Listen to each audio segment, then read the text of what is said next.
Restons à Yaoundé avec le patriarche Bilo Haïssi. Bilo Haïssi, quand on a écouté quand même les uns et les autres, ceux qui vous ont précédé, on a l'impression, au risque de se tromper bien sûr, que la démarche de la SENCO et celle des États-Unis d'Amérique seraient liées.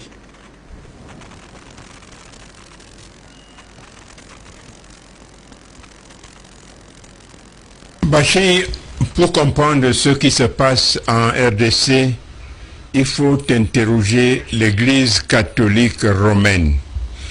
Je vous dis, je le dis souvent, les évêques ne sont pas des citoyens des pays où ils exercent. Les évêques sont des ministres de l'État du Vatican. Et l'État du Vatican est un État comme tous les autres États qui fait la même politique avec les mêmes entourloupes, les mêmes félonies. Et pour le comprendre, et pour comprendre ce qui nous intéresse aujourd'hui, c'est-à-dire la RDC, je vous ai apporté le serment que prêtent les évêques. Mais avant de le dire, il faut comprendre que l'Église catholique sert les États-Unis. Parce que la France et même cette Église, la France, par exemple, lorsque quelqu'un nous dit écoutez, les États-Unis n'ont rien à voir. Si la France est un Dunguru des États-Unis. Oui, parce que la France de De Gaulle est morte. Quand De Gaulle était là, De Gaulle était contre la domination américaine. C'est pour cela que, par exemple, la France est sortie de l'OTAN. Mais dès que De Gaulle est mort, la France a réintégré l'OTAN. Donc, on soutient, la France fait ce que les États-Unis doivent faire. On sous-loue des missions.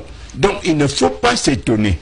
Et donc, pour parler de cette conférence épiscopale, voici ce que dit chaque évêque dès qu'il est nommé par le pape. Il dit, moi, élu de l'Église, tel, dès maintenant et à jamais, serai fidèle et obéissant à l'apôtre Pierre, à l'Église romaine, à la Sainte Église romaine, à notre Saint-Père le pape et à ses successeurs légitimes désignés.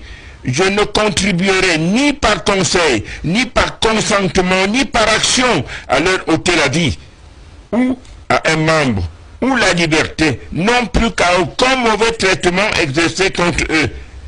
Et sous quelque prétexte que ce soit, quant au secret qu'ils m'auraient confié par eux-mêmes ou par leurs nonces, ou par écrit, je ne leur révélerai sciemment à personne à leur préjudice. Je les aiderai contre tous, conformément à ma charge, à conserver et à défendre le siège de Rome et les droits souverains de Saint-Pierre. Je traiterai avec honneur le légat du siège apostolique dans ses voyages, je le secourrai dans ses besoins.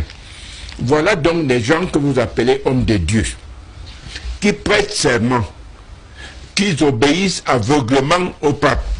C'est un document que je peux donner à qui veut. Il faut comprendre cela. Et dès lors que l'Église sert des intérêts extérieurs, que les évêques que vous appelez à chaque fois qu'il y a un conflit servent un autre État et les intérêts d'autres États. Et je voudrais aussi révéler que parmi les noms du pape, le pape est le patriarche de l'Occident. Il faut le comprendre.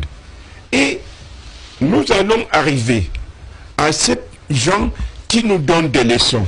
Messieurs, les évêques n'ont aucun droit, si les gens savaient, de parler de la démocratie.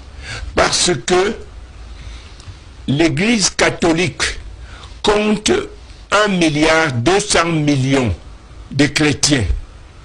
Et monsieur, leur président, c'est-à-dire le pape, le président du Vatican, est élu par moins de 100 personnes.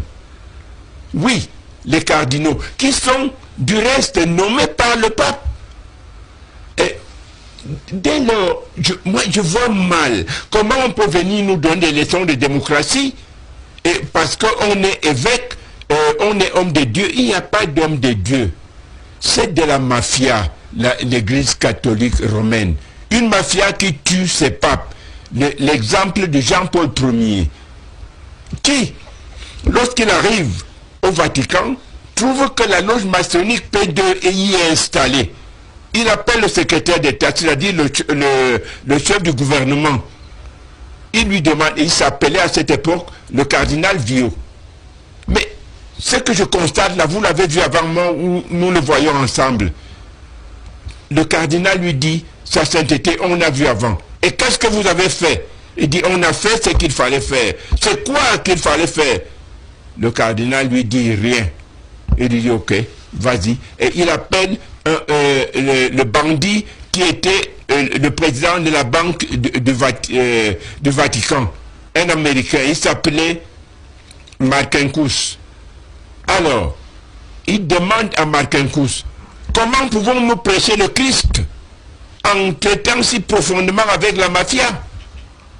Monseigneur Marcinkus répond au pape, sa sainteté, on ne peut pas gouverner l'église à coup de je vous salue Marie. Et lorsque vous avez donc en face ces gens d'une fausseté pareille, ces mafiosi qui, sous la couverture de Dieu, vous disent qu'ils parlent de démocratie et d'alternance. Vous voulez qu'ils changent en RDC? Ils ont reçu des ordres. Ils ont reçu des ordres de leur fantomatique Saint-Esprit. Oui. Et ils voient les résultats avant. Ils ne voient rien du tout. Ils répercutent ce qu'on leur a dit de dire. Parce qu'ils ne peuvent pas ne pas obéir aux ordres de leur supérieur. C'est-à-dire aux ordres de celui qui les a nommés. Alors, ce qui fait qu'aujourd'hui, je voudrais dire aux Congolais, c'est dommage, il y en a qui sont chrétiens. Moi, je suis né dans une famille dite chrétienne. On m'a même collé un prénom que j'ai rejeté lorsque je me suis rendu compte que l'église c'est une grosse mafia. Et nous devons comprendre que en RDC, des ordres ont été donnés pour que les richesses de la RDC continuent à être exploitées. Vous avez deux candidats qui se proclament élus. Il y aura deux présidents en RDC? Non.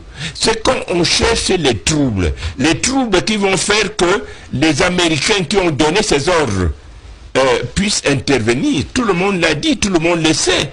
Que font les soldats américains au Gabon? Et ces gens, nous devons dire à nos présidents, s'il vous plaît, monsieur le président, n'acceptez pas de soldats étrangers sur le sol africain, parce qu'ils ne servent pas l'Afrique. Aujourd'hui, on effraie les responsables congolais avec le déplacement des soldats américains qu'on a prépositionnés au Gabon, pour que on dise ah non, il faut laisser cette affaire qu'elle aille dans le sens des États-Unis ou de la France. Non. L'Afrique doit se défendre. L'Afrique doit défendre sa souveraineté et Kabila a pris ce chemin-là. Et c'est pour cela qu'il est vomi. Donc, il faut condamner fermement le travail fait par ce que vous appelez hommes de Dieu, qui sont en fait des mafiosi. Ils portent des longues robes avec des grosses croix. Vous parlez du Saint-Esprit alors qu'ils devraient parler du Saint-Satan. Non, nous devons comprendre cela. Nous n'irons nulle part avec les religions venues d'ailleurs. C'est pas possible. Parce que l'anthropomorphisme du christianisme fait que les gens pensent que Dieu est un être qui serait quelque part. Non, Dieu n'est pas un être qui serait quelque part. Ce n'est pas cela. Et nos ancêtres le savaient. Et c'est pour cela qu'ils rendaient l'homme responsable. En étonne, on dit, il n'ignorait pas que Dieu existe. Ça veut dire quoi en français? Ça veut dire que c'est l'homme qui détient sa propre destinée. Et quelqu'un d'autre très sage a dit que le monde est l'écho de nos pensées et de nos actes. Si nous ne le comprenons pas, messieurs, l'Afrique est perdue et l'Afrique ne doit pas se perdre.